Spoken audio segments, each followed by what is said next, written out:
and not have to figure it out like me.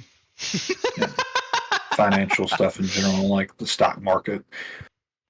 My brother-in-law about got me educated on how the options trading works, and he says he strictly trades Tesla. Yeah. And he's been watching and trading Tesla for like years now, so he like knows Tesla is like a almost guaranteed same pattern fluctuation up and down. And you like the trading opens on a Monday, but closes on Friday at like 5 or 6 p.m. or something like that. And what it is you buy like there's like different percentages up or down on that stock. Yeah. What you're doing is you're pretty much saying like you're selecting a percentage up or down that you want to buy a certain amount of, and you're betting that it's going to either go up or go down to said percentage. And the closer, like for instance, like 10%, you're like, oh, it's going to be a 10% increase. Like that's obviously not going to happen, but the buying into that would be super cheap, like probably a fraction of a cent or something like that. And as the price or the percentage gets closer to that, the the money goes up, like the value of it goes up. So if you bought it for a fraction of a cent and it actually got to that point, it would go up to like $200 or $300. Yeah. And you bought 2,000 or however many of them, like you just made bukus of money. But then again, I'll say that even that is just as, if not even more riskier than like regular stock trading too. No, it is more risky. But the way he's got it is he usually around like I think it's between 2,000 or 3,000. Like he'll put $2,000 or $3,000 worth on like Tesla at whatever designated time frame. Within like 1 or 2 days, it goes up to enough for him to go ahead, like he cashes out, and he'll make like $1,000 or $2,000 every week. Damn. Strictly off trading options. It definitely is pretty crazy to think about. But he did lose before when he was like, I think he said because he was making way more than that, playing really like risky, trading really risky. Yeah. And but I mean, sometimes he would cash out with like fucking $20,000-$30,000 profit. Yeah. So, but he may lose 10 or 15 grand. But he said he showed like numbers wise. I think it was year 4 last or last year.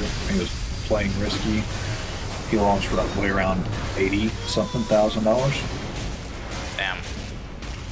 But he earned double, if not triple that. Technically. Yeah. Yeah, I don't want to be playing with that much money personally. I want to play it safe. I just want to point out. So this week I did hit $4,000 on my stocks. So they went up $1,000, 30% from 3 to 4. But it has dropped a little bit since then. But I moved it around a little bit. So like I sold like 4 of my AMD and bought Tesla because Tesla's up really high. And I'm probably about to sell it and then do, pretty much do the same thing. Just go back and forth. Because I think that is probably one of the safest bets for investing too. Is like get a few that you know their cycle.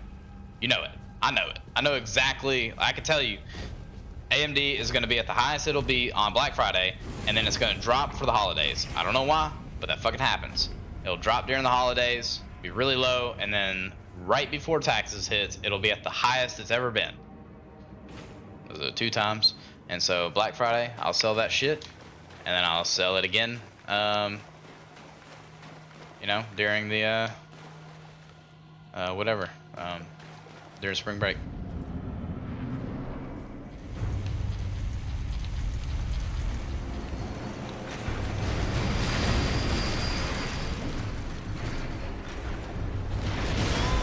joke around or trying to get him to give me. Told him he could just start it up on my behalf and then take a percentage of whatever I earn. Whenever he could just be my financial advisor or whatever. I was like, yeah, just give me a couple grand, you know, and you can start off, and I'll just tell you when to trade, whatever, and you know, just once you get up to, you know, we'll say 15,000 or so in earnings, then at that point, I want my $2,000 back, and you can keep on going. Yeah, that'd be something. But he was like, you know, if you lose it all, I want my $2,000 back either way. Well, that ain't fair.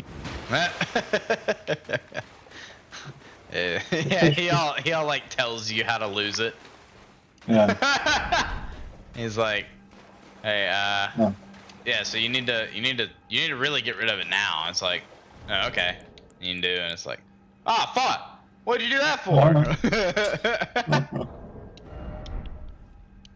My bad.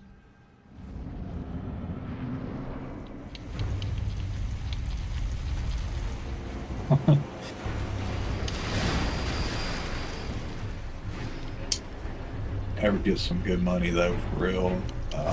Like if I want to get to a point where I have like $2,000 is just enough extra to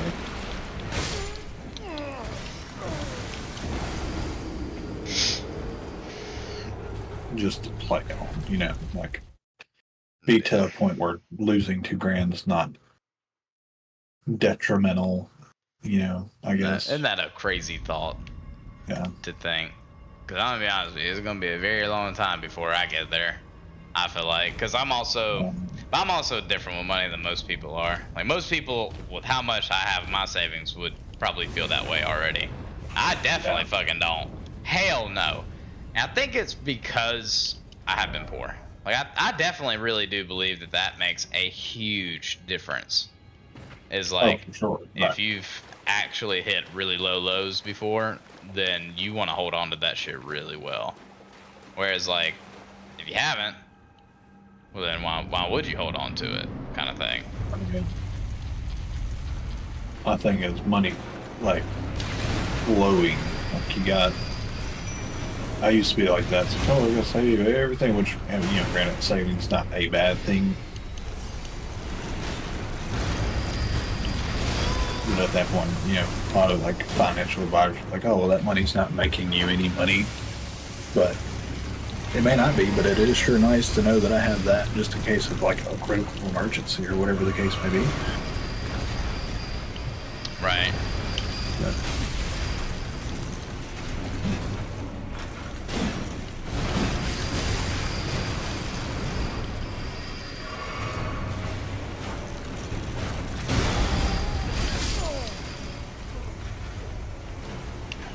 you know, that's kind of like me with my, you know, like I really wish I could find somebody to work on my car. Even though I ain't gonna lie, I've sort of been thinking about it. I think I'm gonna try to start it up again because I do have it getting 30 psi consistently now. yeah. And I haven't started it up because, well, the fucking jumper thing is at the shop, and I don't have one. I don't have a way to jump my car off, and the battery died because I've been fucking cranking it a shit ton, and I haven't ran it to charge the battery back up. So.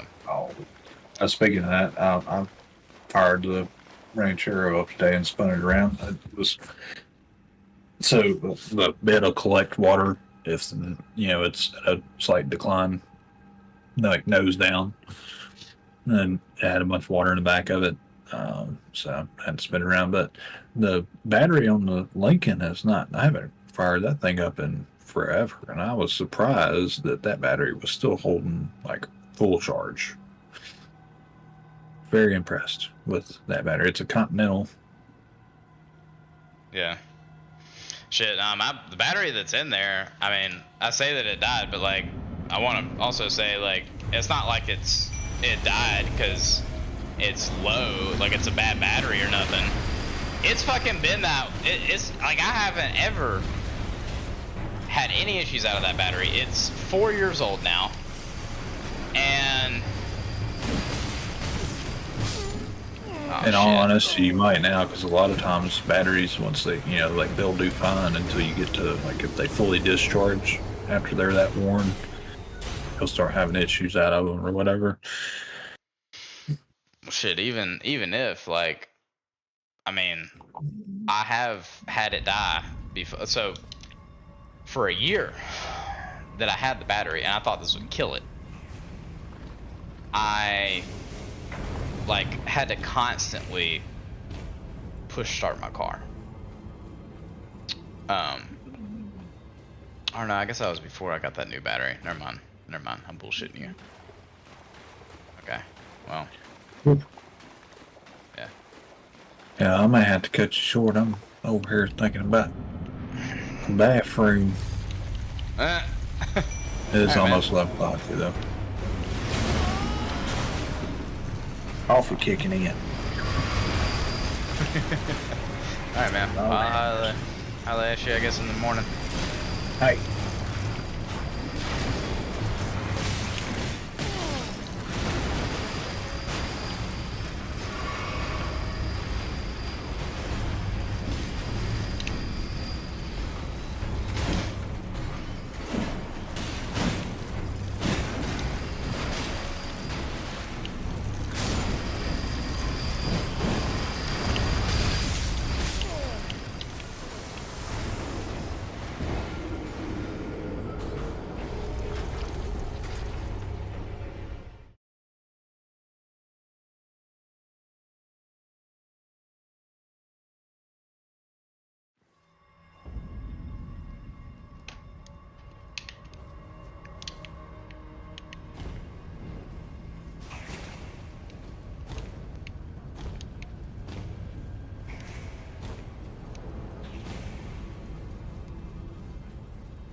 Damn.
Fuck me.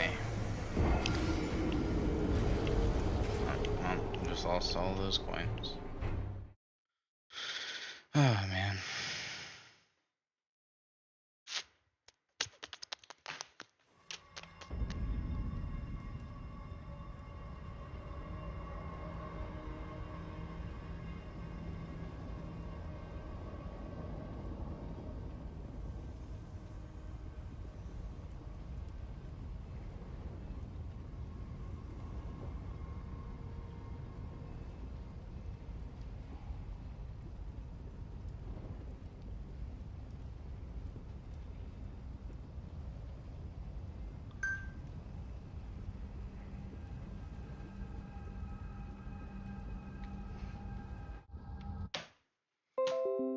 Yeah.